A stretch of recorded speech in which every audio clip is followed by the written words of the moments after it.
Greetings. Welcome to another broadcast of I Have a Testimony. I'm your host, Brother Willie Muhammad. God came to us to seek and to save that which was lost. He raised a man from among us. He, the Honorable Elijah Muhammad, laid the foundation. What I'm doing is something that comes from him through me, and the thing that he uses in me to do the work is my faith in him and the word that he taught. To produce men and women who wanted to clean up their life and build an independent nation for the glory of God. Welcome, brothers and sisters, and we thank you all for tuning in to another broadcast of I Have a Testimony. I'll start off, honestly, this weekend I wasn't going to do a show. I was just going to just do a rebroadcast and just was going to take a little moment just to, because there's a lot that goes into producing these shows. But I'm scrolling through social media and I came across a video of one of our brothers. You know him, and if you've seen the flyer, you know who we have on. Our brother Abdul Malik Sayyid Muhammad. And I came across this clip of our brother speaking in Mosque Mariam, and I was really inspired. I heard it before, and I think this time they may have added the pictures to it and everything. But I was really touched and I was really inspired. And so before we get into this interview, I want to show you the video that inspired me, and we'll be right back. A picture of me embracing a Latino gang member from the 13th Street. And he said to me, "Brother Tony, I'm coming here from my hood. We want you to know you are more than a father figure than just a black gang." I said, "I know, brother. That's why I'm wearing a brown uniform." And that man fell in my arm. His hood fell in our arms. He cried like a baby. He said, "Tell Minister Farrakhan he's a father to us too."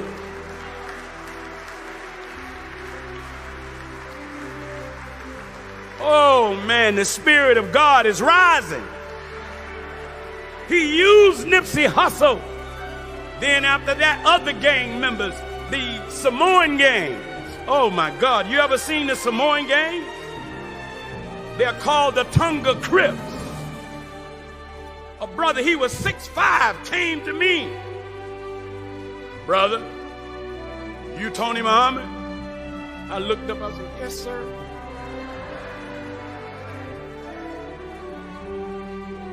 He said, "I want you to know we in. We all wars is stopping." I'm like, wow. The Samoan, the Tonga Crips, they fed over 10,000 people that day.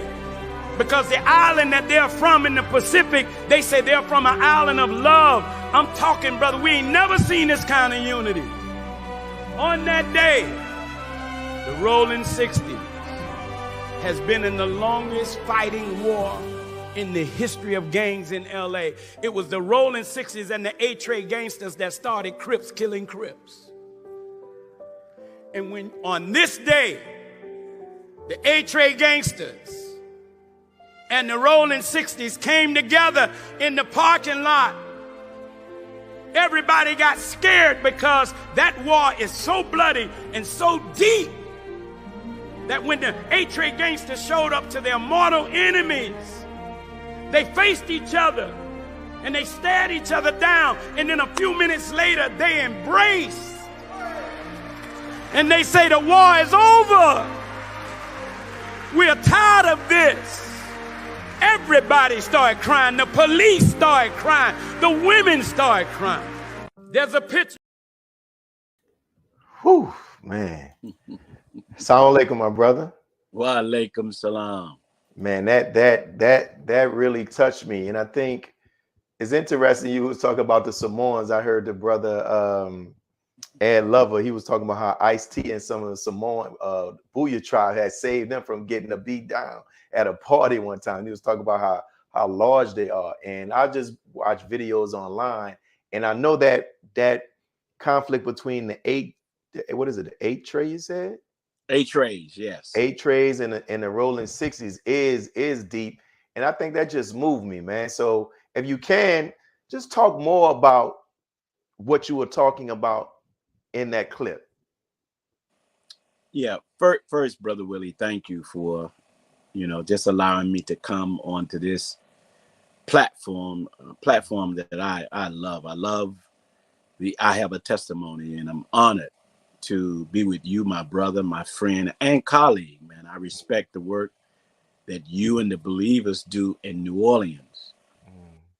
To talk more on the work, there's a lot of different gang wars in the city of Los Angeles, or has been over the last 30, 40 years. But the one that's been the longest and the deepest and hurts the most is between that group called the Rolling 60s, the group of which Nipsey Hussle belonged to, and the A-Tray gangsters, who actually used to be friends. And about 30 years ago, the Rolling 60s, I think there was an issue, and they went to the wrong house and killed an entire family. And from that day forward, it's just been bloody. And they vowed to never unite, to never have peace. And what happened, Nipsey Hussle, according to his brother, sat down with the Honorable Minister Louis Farrakhan and myself. He said that his brother, 2 weeks before he was murdered, got on public transportation. He had on hundreds of thousands of dollars worth of jewelry, and he went to other neighborhoods who have conflict with theirs. And he got off public transportation, Brother Willie, and walked into his mortal enemy's neighborhood and offered his life. And every neighborhood that he stopped in, they couldn't believe that Nipsey Hussle showed up to offer his life to end gang violence. Wow. None of them called him on it. And in fact, according to his brother and others, many of them said, brother, we love your music. And if it wasn't for your music, we know what you're about now, we would kill you. And A-Tray Gangsters was one of those neighborhoods because Nipsey was really pushing away from that, speaking peace into that, speaking how to resolve that kind of strife. He was really, really poised on trying to clean up what our open enemy has done. And so that day, when the A-Tray Gangsters showed up, brother, it was so nervous to see these two gangs in a parking lot now, staring each other down like in any minute something can go down. But the leaders was off to the side talking. And the thing was that Nipsey wanted to see unity in a day like this. And so the leaders came back to the group and said, brothers, let's embrace. And when they did, mothers who had lost their children, because some of the mothers who was involved in trying to stop gang violence was standing there. I mean, one of the women passed out because no one could believe it. And tears flowing down our eyes. Law enforcement, tears flowing down their eyes. It was just a sight to see. And then the two groups of the gang members came over and ran across to the parking lot. And you may have remembered, I showed the video. Well, all of these gangs start walking across the street in jubilation because of what they had just witnessed in the parking lot across the street. And that day, nearly, I think it had to be about 180 some different hoods came across the street and dropped their rags on the site or scenes, which represents peace. It was, I mean, you know, when you called me about this and I looked at the video, I teared up again. Because the energy from that day is still going. 2 weeks After that, the second largest war between Black and Mexicans ended. 2 weeks after that, one of the Mexican mafia, his name was Balboa, asked for a meeting and wanted me to be at the meeting where the East Coast Crips and the Florencias ended a 20-year bloody war between Black and brown. And when I'm at the meeting, here's a Mexican mafia guy, Brother Willie. He called me, FaceTime me from his cell. Damn. So, you know, these phones getting, he wasn't even supposed to have a phone. Yeah. But he FaceTimed me. And in the room, you had Black gang members and brown gang members, the Black gangs from the East Coast and the brown gangs from the 13th Florencia, same thing, staring each other down. And listen at what the Mexican mafia brother Balboa, who just passed recently from heart failure. He said, brother, I want you to know that we inside of the prison have respect for Minister Farrakhan and the Nation of Islam. And we have been watching what you have been doing with resolving gang conflict. And we are touched by what we've seen. And he said, we too want to end our war. There will be no more war between the brown and the Black if I have anything to do with it. Then he asked for one of his homies. And I gave him the phone. And then he said to the homies, hold the phone up in front of the homies. And he started speaking Spanish. And he was saying to the brown brothers, no more brown killing Black. And brother, it was like they all bowed to this guy. And then the leaders of the East Coast Crips embraced and said, well, we will not kill another brown. And then we established a law or a policy, Brother Willie. And of course, getting it from the minister, you know, one of the policy was, you know, the Holy Quran says to us, before we inflict pain on anyone, if you feel unjust, investigate. See, make sure that if something happened that you investigated so that you won't harm a people in ignorance. And then we started showing them verses from the Holy Quran where Allah said, I have made you into tribes and families so that you may know one another. And Minister Farrakhan have taught us, see, it's hard to hurt someone when you know them. And so they set up these kind of policies. Another policy was no more writing on walls, crossing out gang members' names or their hoods. See? And I'm telling you, no more shooting at schools, no more shooting at parks. And do you know that it's been 2 years now and it hadn't been a bloody nose between the East Coast Crips and the 13th Street Florencias? Wow. It just has blown us away, man. And it just continues. And so a month ago, Chief Moore called me and other gang interventionists, and he congratulated us. He said to us about a month ago that Los Angeles crime, violent crime, dropped by 85%. They haven't seen that in 40 years. Violent crime dropped by 85%. And he thanked us because he said it wasn't the police that did it. It was the intervening that you all do that aids our work.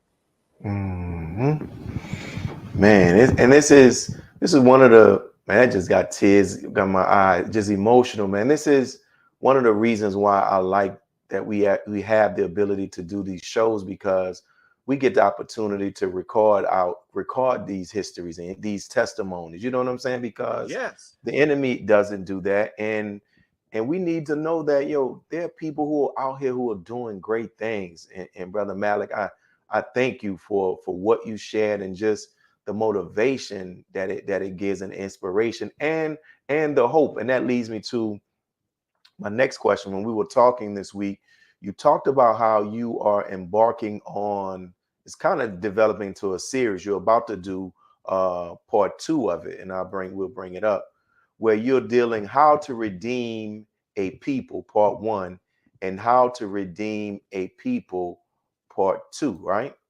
Yeah, And how to my redeem a question, destroyed a people. destroyed people, yes, sir. How to, the very key, how to redeem a destroyed people. So, what inspired you to do those lectures, and what have you learned from your studies as it relates to how to actually redeem a destroyed people? Well, number one, we have the best example. That man that's sitting in Chicago by the name of the Honorable Minister Louis Farrakhan. Brother Willie, we all have watched him. I was involved years ago when we brought the East Coast and the West Coast hip hop artists together in Chicago. And many of these artists come out of the gang culture. But I'm just new on my post. I think I hadn't been in LA for maybe 2 years, maybe 3. And I'm watching Minister Farrakhan deal with these brothers. They were very antagonistic.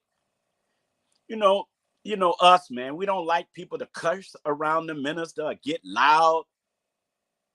But he let it roll. And I watched him, and I watched how he listened without going to the effect of the negative energy of these brothers.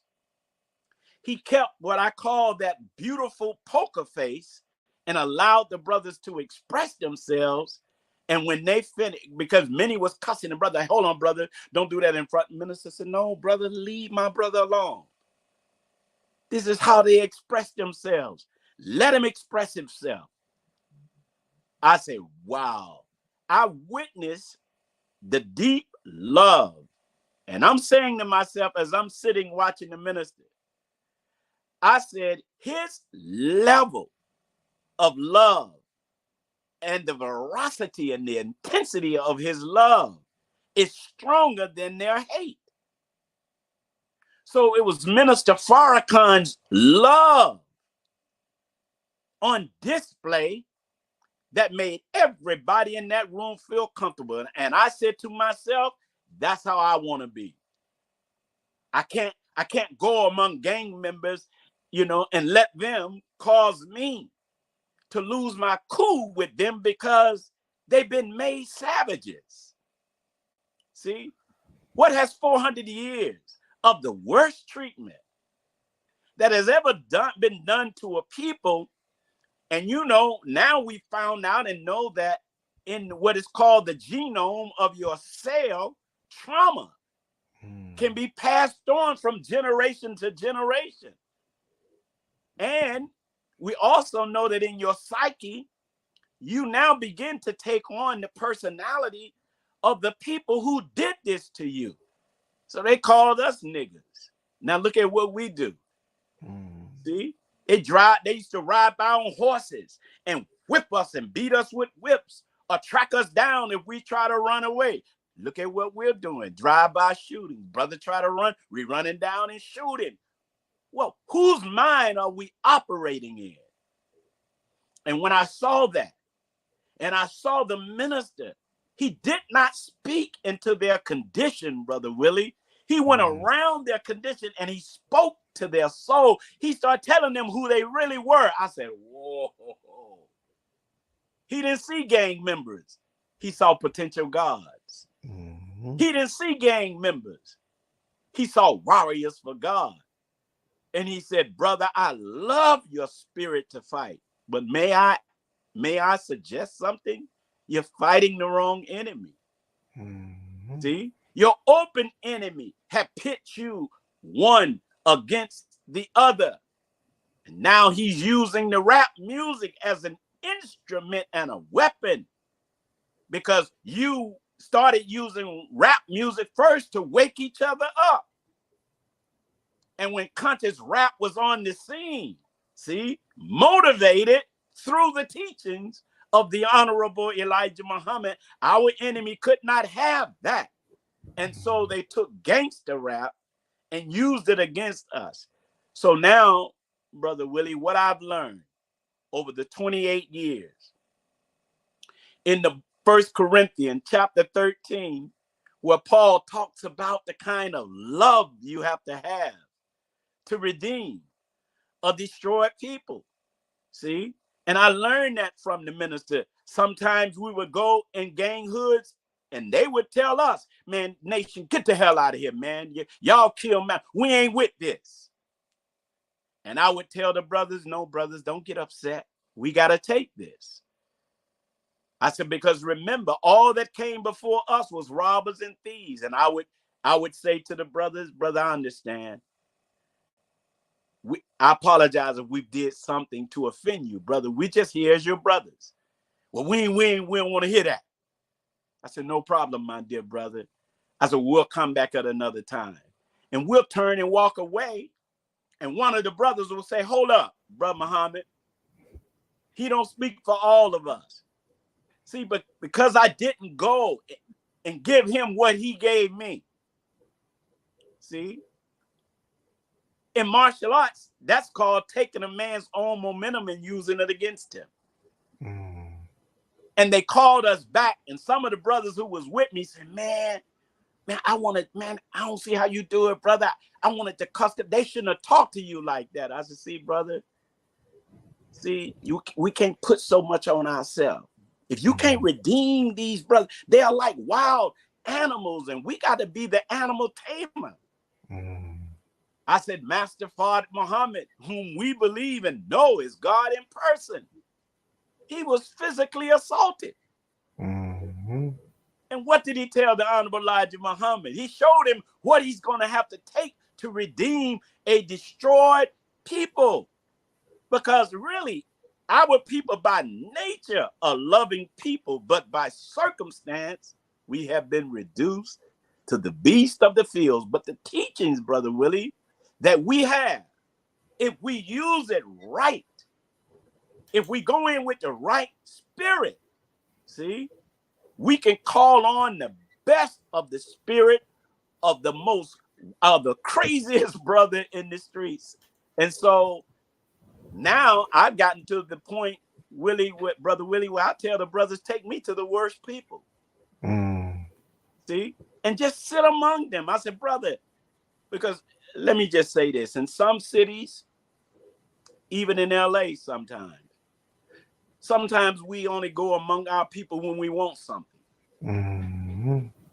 See, now all of these gangs out here have a day that they call whatever their day is.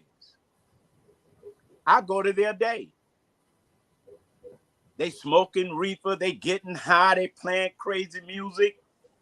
But when I walk up on the scene, they turn the music off. They'll stop smoking their weed or go over in a corner. And they're like, Brother Muhammad, is everything all right? Why are you here? I said, I'm here to celebrate your day with you. Is it okay? I said, we brought fish, brother. We brought some pies for you all. Then I go over and sit and play dominoes with them. And they can't believe it. Wait a minute, you don't want nothing? I said, no, brother, I'm just hanging out. May I hang out? See? Just be with them and be there comfortably. And then sometimes they'll ask me questions which lead me to teaching. But I don't go there to try to teach them. I go there to be their brother. And I'm telling you, brother, watching Minister Farrakhan do that, watching him be among them. And you know, Minister Farrakhan got this. I mean, look, we love him. He's a star without equal. But when you get among him, you know, Brother Willie, you'll be like, wow, this man is like us. He's just our brother. But he's more. He's a very, very powerful man, but his humility. And I try to reflect that, dear brother. And I try to get the brothers around me to reflect that. Because sometimes you can go among the gang member mean mugging, but your body got a language. And so sometimes I can't have a conversation with sometimes my security is looking mean and tough, but it re-stimulates them because that kind of look in the street means something. Yes, it does. So Wow. that's how I try to move. And in some cases I shouldn't do it, but sometimes I go by myself and I don't have no security. And I'll pull up on the brothers and they're like, man, where's your security? I said, so y'all gonna let something happen to me? I'm in your hood. You my security. And they'll start posting. It's the funniest thing in the world, brother. But it's love, dear brother, you know. And they can't insult me. Because when you got a clean heart, you can't be hurt. When you got a clean viewpoint of who you are. And Minister Farrakhan said, brother, when you go to our people with the right motivation, even if they don't respond properly, it don't bring you down. See, you saw Minister Farrakhan on Phil Donahue's show. Those Caucasians was angry. He never lost his cool. And the calmer he got, the crazier they got. Because they intended to upset him, but when it didn't land on them, it hit them back in the face. Yeah, that is true, man. So Beautiful. I try to mimic that, man. I try to Beautiful. perfect that. You know, I think you share so much, man, that for those who are interested in doing this type of work and want to be successful in this type of work, just from what you shared, from what you've learned from observing the Honorable Minister Louis Farrakhan, and from what you have tried to do and have done with what you've learned from the Honorable Minister Louis Farrakhan, you know, we have enough that we can go out and try the same thing in the cities in which we are in. And our transition to this, we're talking about LA. And this was interesting when I heard this, because being from this area, you know, right now we're in the midst of hurricane season. And I had never in my life heard about a hurricane heading toward Los Angeles. And I actually pulled up an article. And in an article, they were actually saying that how this happens, I think maybe once every century. That's 100 years, right? Yeah, once every 100 years. Right, once every 100 years, which is amazing. If somebody would have told me a hurricane can come to LA, I'd be like, nah, man, not a hurricane. You're talking about like an earthquake, right? So, right. So hey, with but that, check this out. It was a hurricane and an earthquake on the same day. That's even, I'm like, because the Saints were playing a team that it was like, man, there was an earthquake. I'm like, an earthquake and a hurricane. So just what were your thoughts about the occurrence of that in light of the warnings of the Honorable Minister Louis Farrakhan repeatedly over the years, telling us to watch the weather and who's in control of this?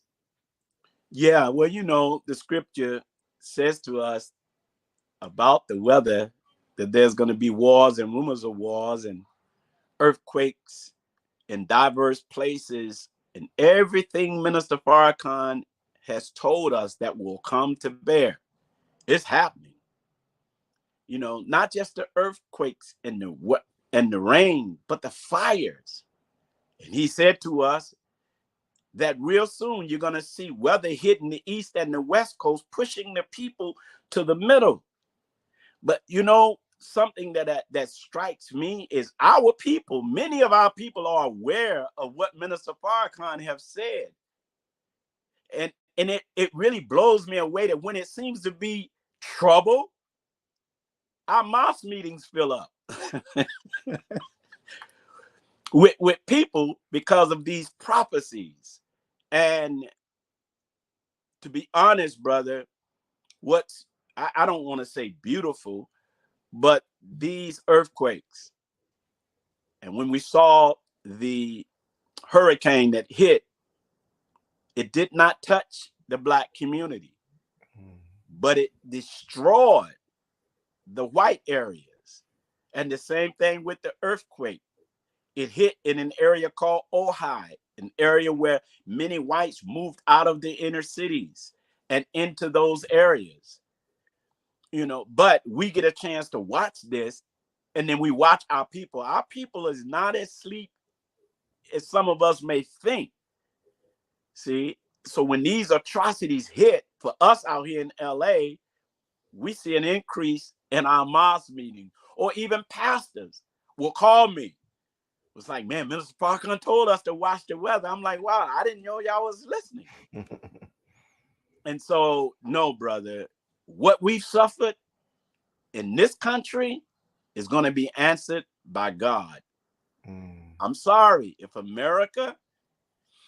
we don't get our act together, see, we have a time to repent. And if America repent, and we got some repenting to do too, because we have not listened to God's man on the scene. And God is going to touch us up a little bit with these earthquakes and with these tornadoes and these hurricanes. We never seen a tornado spinning off in California. People didn't know what to do, Brother Willie. And that hurricane and the earthquake on the same, that was like, yo, that they say in The Color Purple, God is trying to tell you something. Yes, he is, brother. Trying to tell you something. And you mentioned this in your it's interesting. I thought about this question, but you kind of loosely mentioned this, how when Nipsey Hussle went into those rival neighborhoods and they started talking about the impact of his music on them. And I want to ask you this question, because we are right now in the this is the we just recently celebrated the 50th anniversary of the birth of hip hop, right? And it's one of the most influential genres of music that actually exists.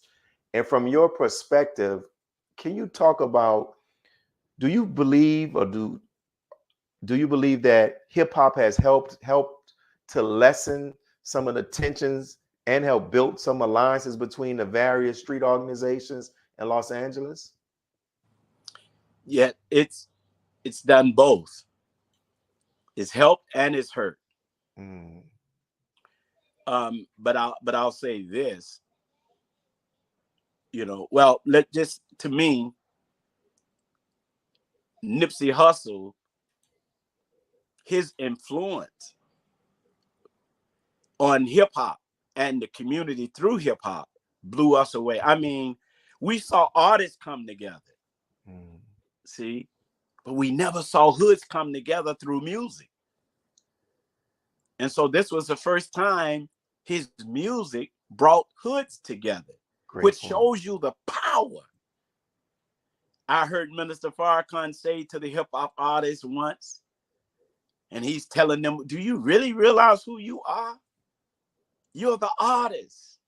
See, they operate through the aesthetic band, which is actually the vibration of God. And he said to them, one good rap song is more powerful than, I think he may have said 5,000 or 10,000 lectures. And so on one hand, our enemy is using hip hop as a weapon. But our artists who are conscious and waking up, it also can be used as a healing agent and a teaching agent, because hip hop had a lot of teaching, a lot of educational components in the early day. And now we're beginning to see it come full circle. And that's one of the things we're pushing now, Brother Willie. I'm going now to a lot of the various studios where these artists, and I'm telling them, brothers and sisters, please change the tone of your music. See? And so, yes, it has done a tremendous job in uniting us. But the enemy also used it to tear us down, to have us to disrespect our women, to have our women thinking they're nothing but B's and H's, and got our brothers wanting to be pimps and killers. And I mean, Hollywood in and of itself is the house of Satan. But because of the teachings, and I'll say this, and because of the presence of the Nation of Islam, don't take us for granted. Don't take who we are for granted, because when I'm out in the streets and we're on the corner selling papers or going door to door, the brothers even tell us, man, if it wasn't for y'all, we'll go crazy. And you all Many of them are saying, you know, when I stop smoking this weed or get my act together, I'm coming. Well, you better hurry up. And so, yes, brother, hip hop has been a real great help to us, but it has hurt us as well. Sir, definitely. And since we're talking about Los Angeles, you know, recently we witnessed the burial of one of our greats, Brother Jabril Muhammad. May Allah be pleased with him. And it was in the city of Los Angeles where that historic meeting took place, which resulted in the rebirth of the Nation of Islam. So, can you take a moment to talk about one, the significance of Brother Jabril from your perspective to the Nation of Islam, and his impact on you as a believer and also as a student minister? Yes.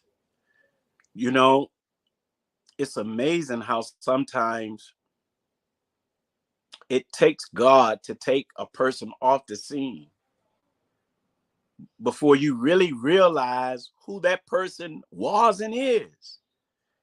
Don't get me wrong, Brother Jabril was always an honored scholar among us.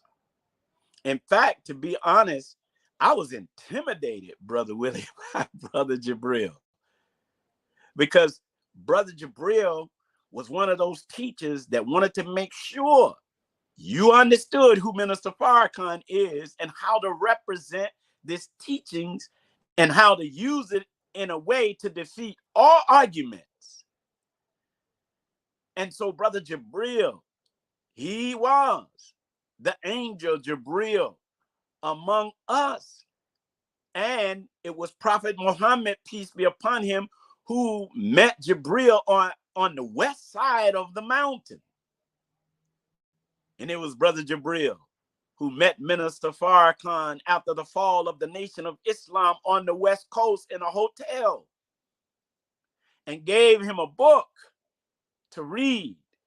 And from that book, Minister Farrakhan, who was already headed back towards his father, back towards the teachings, but it was the little key of information that he gave to the minister that really pushed his will and his desire on a whole nother level. Brother Jabril, in my humble opinion, he was a torchlight from God used to wake up the Messiah. And I'm telling you, brother, he's bigger in our nation than what we thought or think. And for me, I'm studying his books now more so than I did as a student. I read Brother Jabril's book, but I'm dissecting them now because I want to be able to represent our nation and this teachings in a manner that Brother Jabril did. Not only did he help to wake up the Honorable Minister Louis Farrakhan, but he helped to restart the Nation of Islam and help to bring it back when the FBI and the government of America thought they had destroyed the nation. Little did they know, two men, Brother Jabril and the Honorable Minister Louis Farrakhan, would help bring it all the way back to where it was and beyond. So I will forever be grateful to Brother Jabril. I'm studying him now more so than I did as a student, because I really want, we knew of Brother Jabril. For me, I respected him and I studied him, but not like I am now. I got all his books laid out right now, and I'm dissecting them, Brother Willie, so that I can get the full benefit of the wisdom that Allah put in him. Praise be to Allah. And I asked you this question about the how long have you been in this position? And nearly 30 years, right? Yes, 28 years. It'll be 30 years in And 2025. And this is nearly 30 years in what a mission that the Most High Elijah Muhammad was told that he was given the mission of that more difficult than any man that ever lived. And we are part of that, right? So yes, in that 30 years in a city like Los Angeles, where you have the Hollywood, the celebrities, and all of these people most time being who they're not. And then you got the street organizations and all of that. And, you know, I can imagine you have your ebbs and flows, your highs and your lows. So during those times, what has over the 30 years, close to 30 years, what has helped you to hold on to the handle of Islam? That's a good question. Praise be to Allah. Because there have been times where I slipped. There have been times where I took my eye off of Minister Farrakhan. I remember when he first sent me, he asked me this question. He said, brother, can you take plenty? He wasn't looking for me to answer, but my silly behind answered. I said, yes, sir. Then he said, can you take a cursing, brother, and give back a blessing? And I said, yes, sir. He said, brother, look, I'm not looking for no answers. I'm just telling you what you're going to have to go through. Because at that time, he said, you're one of my best young ministers, but I'm getting ready to send you to one of my biggest problems. Then he warned me. He said, do not let me catch you in Hollywood. He said, leave that alone. Don't run in front of cameras. He said, go to the streets. And when you win the streets, Hollywood will come to you. But you go to the streets. Do not go to LA teaching, fighting. They already know how to fight. He said, you are a family man and you're from the South. So you're like, you know, the type of brother that what you see is what you get. So go teach brotherhood and go be a brother to the believers and a friend to the believers. He said, and teach me. And that's what I've tried to do. You know, and LA is a place, man. If you're not careful, you'll get caught up in the thinking you're more than what you are. And so, but it was my love for Black people that Minister Farrakhan helped to grow in me. I had it before I joined the nation. I didn't know how to use it. And so it's been the suffering, watching our people suffer. See, watching our people fight. I've been all of my life trying to resolve issues between people. And this is why Minister Farrakhan gave me the name Abdul Malik.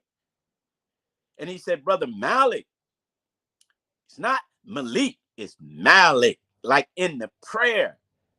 Maliki Yom Madin, one who uses the law of recompense to settle differences. He said, you've been doing that all of your life. And then Sayyid, one in whom the people put their trust in.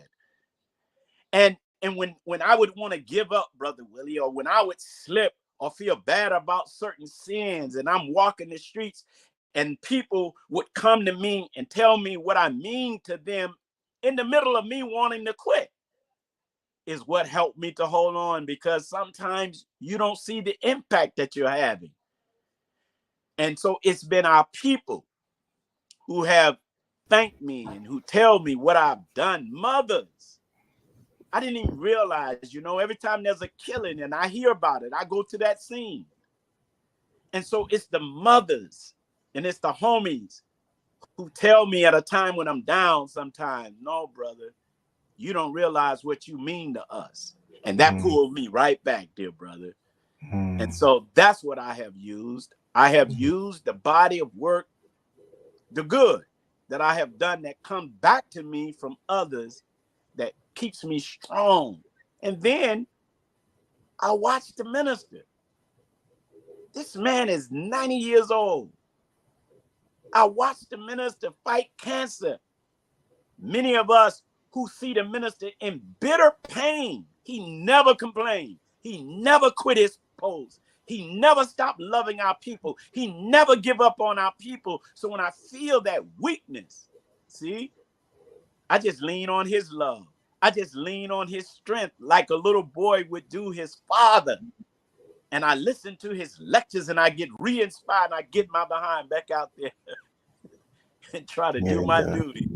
Wow. But I say to you, dear brother, at this age, you know, and being on this post for 30 years, I'm also training others. I'm looking for my replacement in other young brothers and sisters. You know, I'm making sure that there are ministers that are ready to take on this responsibility, you know, of not just teaching, because a lot of people look at those of us teach and they watch people clap, or they may watch somebody open the door. That ain't the teaching.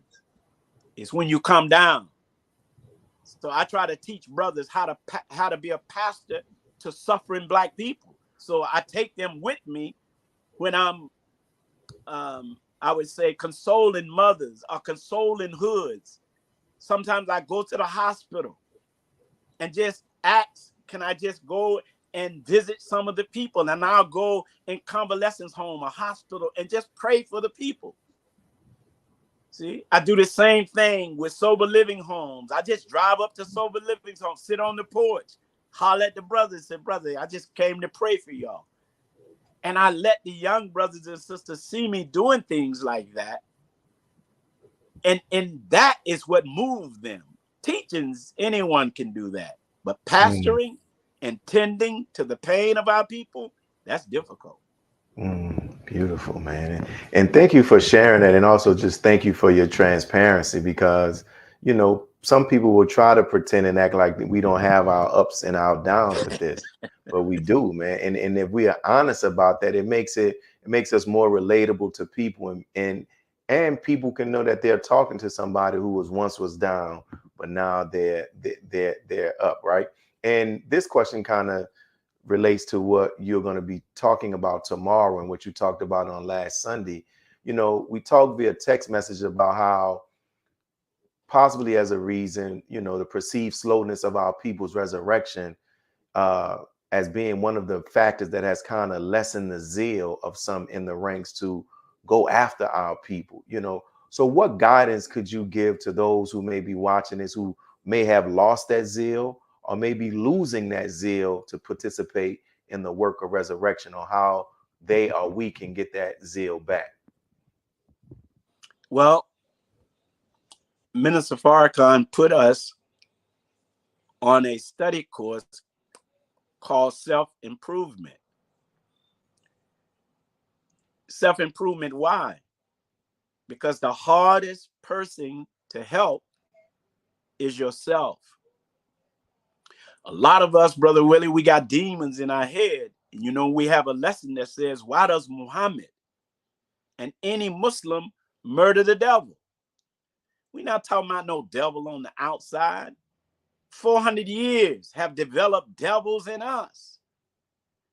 And so when I don't murder the devil in me that wants me to lie, or the devil in me that wants me to commit fornication or adultery, or the devil in me, you know, that wants me to steal something that don't belong to me. See, when you clean, you can't be hurt. So as you and I talked about, there are many varying ways that we can really get ourselves re-inspired to get out there to do the work. Our people are, in my opinion, they are worse than we've ever seen. So we have to be clean when we go to our people, and our love have to be stronger than the hate that they have for themselves. Then, like Paul said in 1 Corinthians, he said, see, love is patient. Love is kind. Love does not keep account of wrong. See? And so therefore, if you're patient, if you're kind, if you remember that all that went before us was robbers and thieves, but as I'm self-improved and I go out among my people, I don't seeking nothing in return for my service to them. See, I think then if we really master ourselves, and that's what Minister Farrakhan said, self-mastery. When you can master self, brother, handling the streets is easy. Handling other people is easy. So the more we become God, see, and the more we grab this mission, which our sole purpose, meaning I don't bypass no Black person without doing something kind. See, Islam is not what we do at the mosque. Mm. It's what we do at the grocery store. Mm. It's what we do at the theaters. It's what we do at home. See? And I believe God is going to keep hitting this country. God is going to cause atrocities, and we got to get ready. Because our people, I believe real soon, almost overnight, going to start running toward the nation. But the question is, are we ready to expand our breasts? See? How are we going to handle a lesbian? See, without throwing that in their face. How are we going to handle a brother who may be homosexual? Are we going to throw that in his face? In LA, brother, we got Asians coming in the nation like we've never seen. We got 5 in processing class. And I say to the brothers, be careful. Don't throw a black in their face. We got Mexicans coming. You gonna throw black in their face, or are you gonna be a good brother to them? How you gonna handle the prostitutes? See, we got sisters that used to be that. Put them in their squad. Brothers who have drug addiction. See, it's beautiful, brother. It's wow. You know, so to me, God is gonna ready us. Mm. He's gonna make sure we ready. He's gonna cause some things to happen that we're going to say, Minister Farrakhan told us this was going to happen, and God made it happen. His spirit, I believe, is going to jump in many of us, because Minister Farrakhan cannot leave until Christ has begun forming in many of us. And in my little humble opinion, I see that happening a little bit. And I think we're going, well, number one, I know we're going to win. I just pray that I get to see the championship game in my lifetime. Praise be to Allah. And it's interesting that you mentioned about, you know, what's in the ranks in your city, the Asians and member of the Latino community, because that was my next question. I've been seeing the outreach on social media that you have been participating in with Sister Elian X. I interviewed her before, and with the Asian community.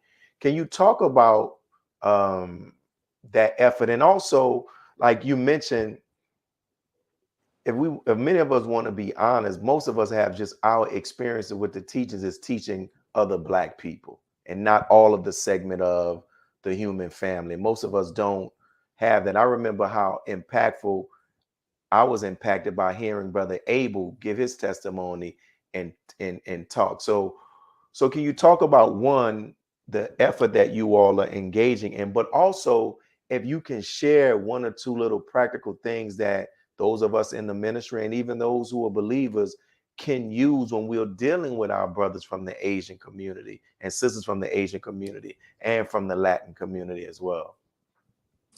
Yeah, well, number one, Sister Amina Lee, when I go among the Asian people, it's right there in our teachings.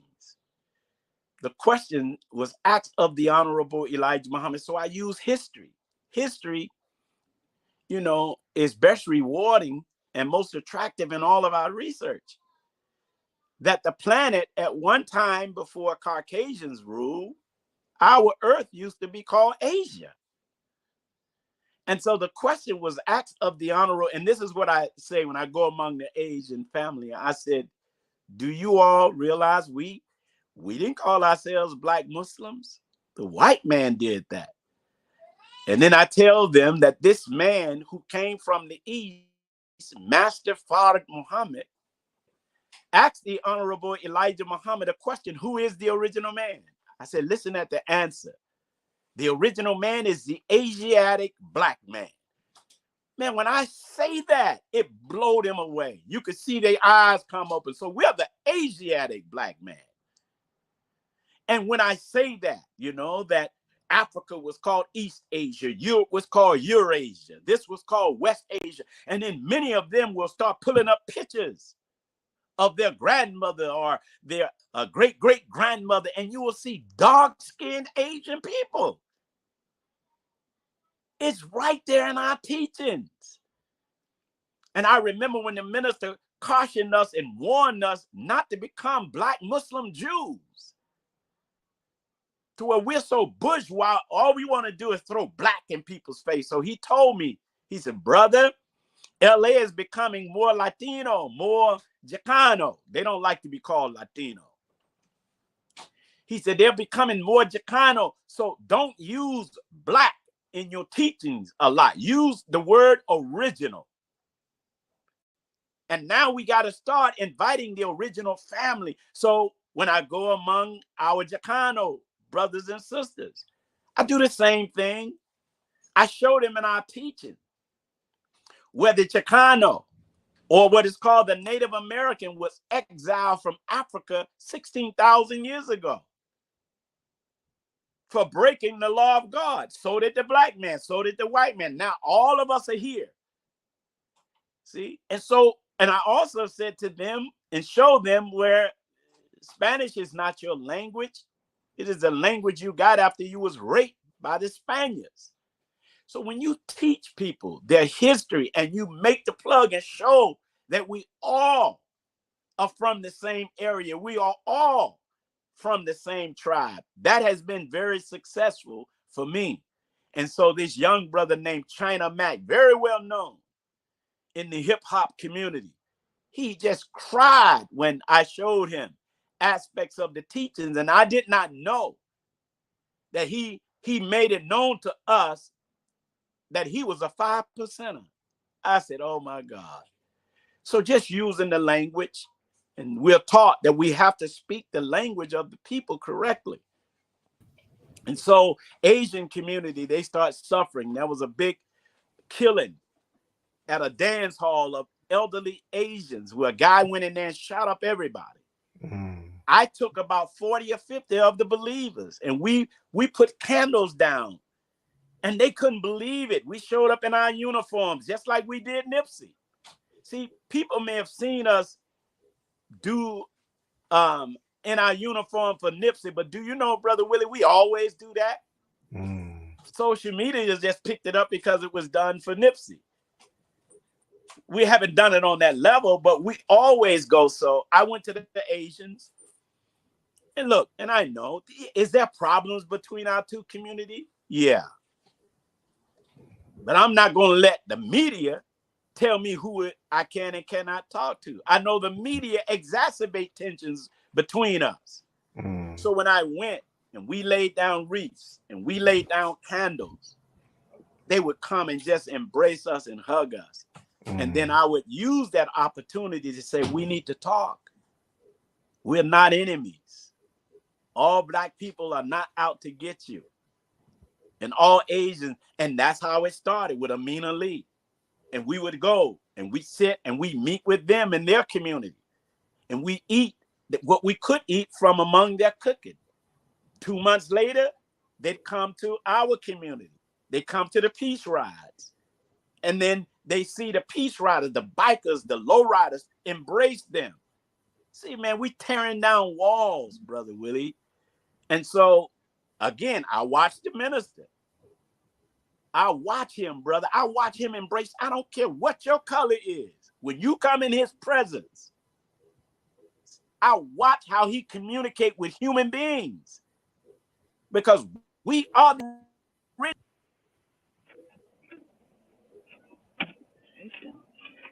Okay, let me put.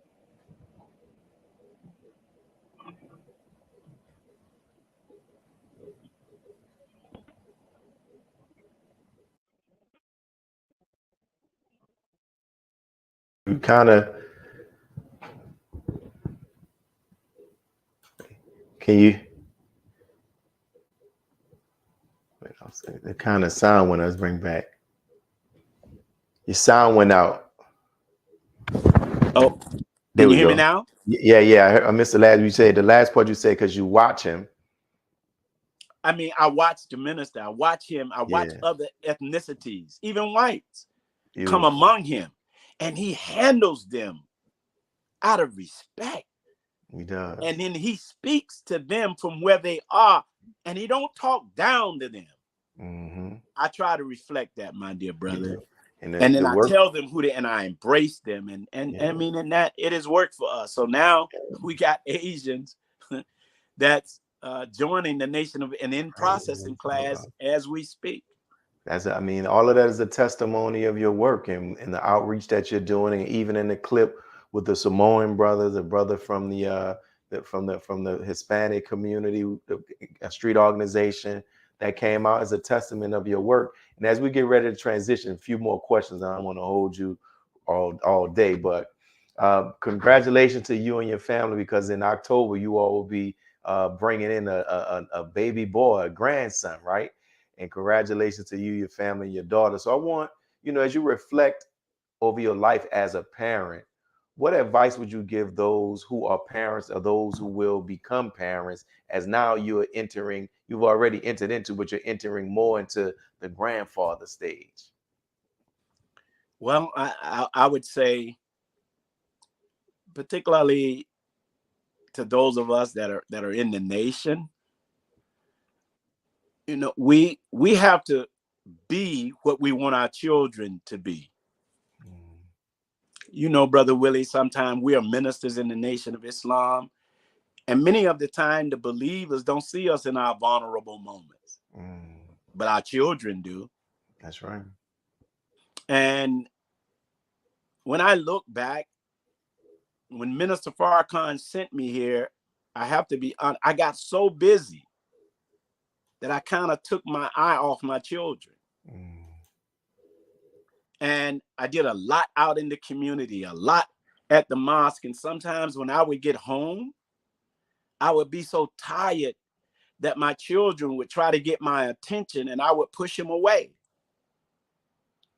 Not realizing that particular girls, not realizing that that was hurting them and hurting their feelings.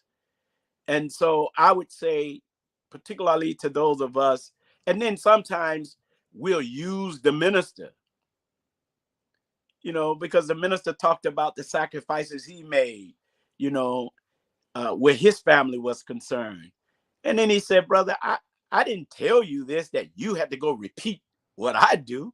I'm telling you this so you won't have to make the mistakes that I've made. But beautifully, my wife, I thank God to have a strong wife that when my children would try to get upset, she could explain me to them. So she was my defense attorney.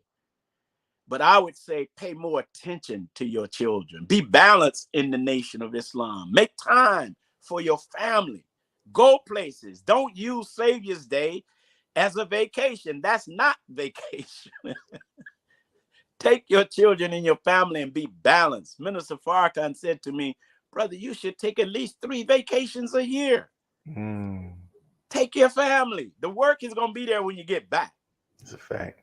You see, and so those are the kind. Find out what your children want to do. Don't impose what you want for your children on them.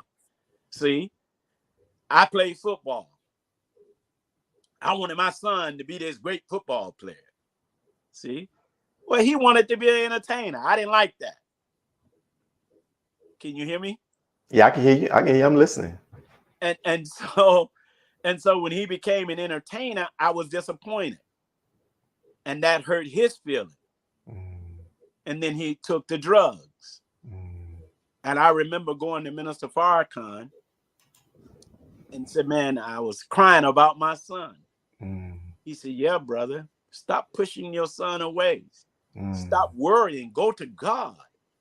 Then he said, you might not like that your son is in music, but maybe God wants him there because he's going to open the door for other artists. He said, I know he may be rapping about stuff that drives you crazy. He said, but go back and find something about his music that you do like and compliment him on it.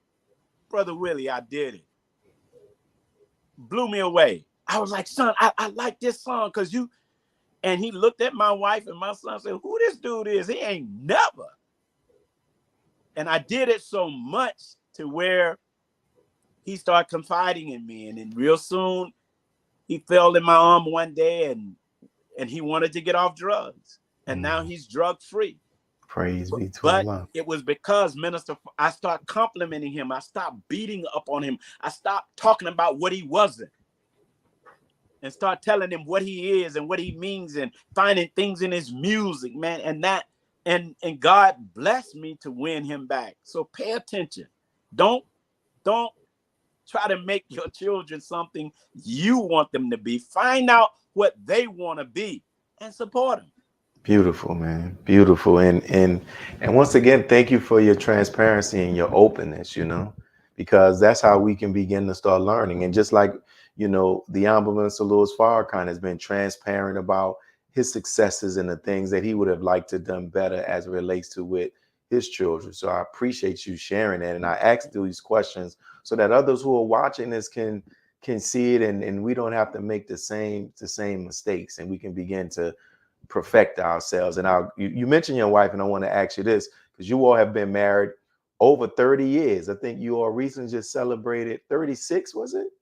Yeah, 37 years. I think 37. I saw it on the on Instagram. So can you talk about how she has been and continues to be a great aid to you, and any advice that you give to those who are married or who desire to get married?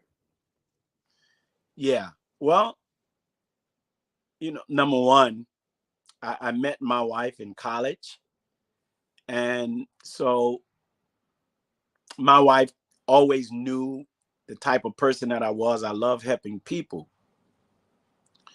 But one of the things I would like to just say to people is my wife knew all of my weaknesses. In the Nation of Islam, we have what we call the restrictive laws. So what my wife and I used to do, she knew what I was weak on. I knew her weaknesses. And that woman always would try to strengthen me. She backed me in everything that I wanted to do. I never talked down on my wife. I always used the teachings and what Minister Farrakhan gave to me and how to draw the best out of my wife. See, we always settled on the best part of each other. And as God is my witness, Brother Willie, my children have never, ever even seen me and my wife argue with each other where we're calling one another out of each other's name.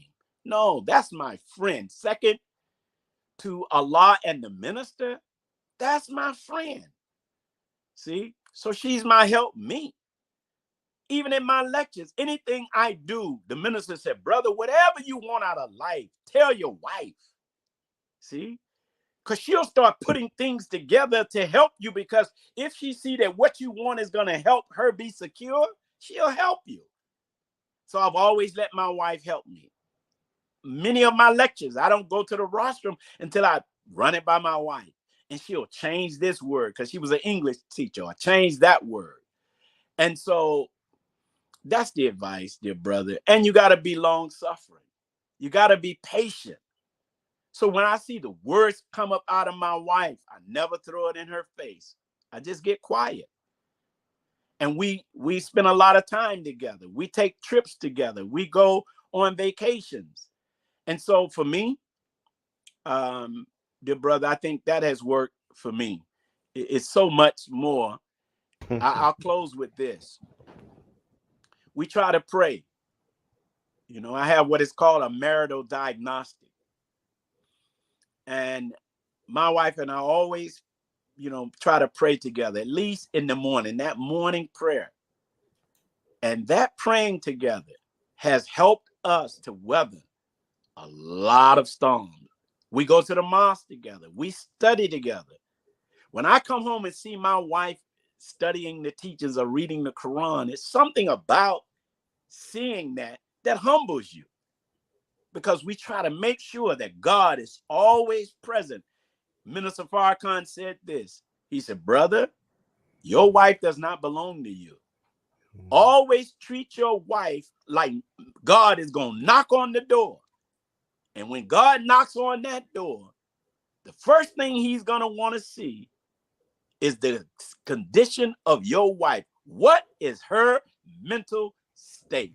See, so I always keep that in the back of my mind, and that helps me to treat her to never call her out of her name, never mistreat her, never do anything wrong to her in the sight of others. And at the mosque, brother, the believers will tell you, I cheer for my wife. See, I always make sure the world know who she is. And so that's what I attempt to do. Beautiful. In my marriage. Beautiful. And as we close, was there anything you wanted to share? You shared a lot, and it's a very, very, very fruitful, man, and beneficial for those who will watch this interview. And I know I have gotten a lot out of it. Was there anything you wanted to share that you did not have the opportunity to share? If so, please do so right now. I just wanted to share with the members of the Nation of Islam, whatever we do, I just, in the nation, I love brotherhood. I love being one nation. I hate division, no matter where it is. West Coast, East Coast, we are one nation. Always remember that. And the best among us is he or she who serves. When I'm at Savior's Day around the believers, anyone who's looking to take a picture, I try not to walk by anybody. Let's stay united in our nation, because we're about to go through something. And we're going to get attacked from the highest levels. So the only thing we have is each other.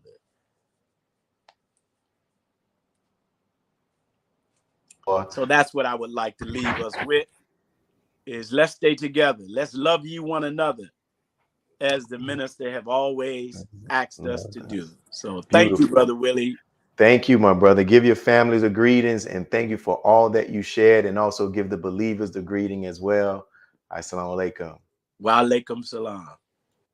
And for those who are watching, we thank you all for tuning in, and we hope that you got something from this interview. And thank you for tuning in to another broadcast of I Have a Testimony. I'm your host, Brother Willie Muhammad. See it there. And we'll be signing off, and make sure you tune in to the next episode that we'll be having. Pay attention to our social media. Make sure you hit the subscribe button as well. Peace. God came to us to seek and to save that which was lost. He raised a man from among us. He, the Honorable Elijah Muhammad, laid the foundation. What I'm doing is something that comes from him through me, and the thing that he uses in me to do the work is my faith in him and the word that he taught. To produce men and women who wanted to clean up their life and build an independent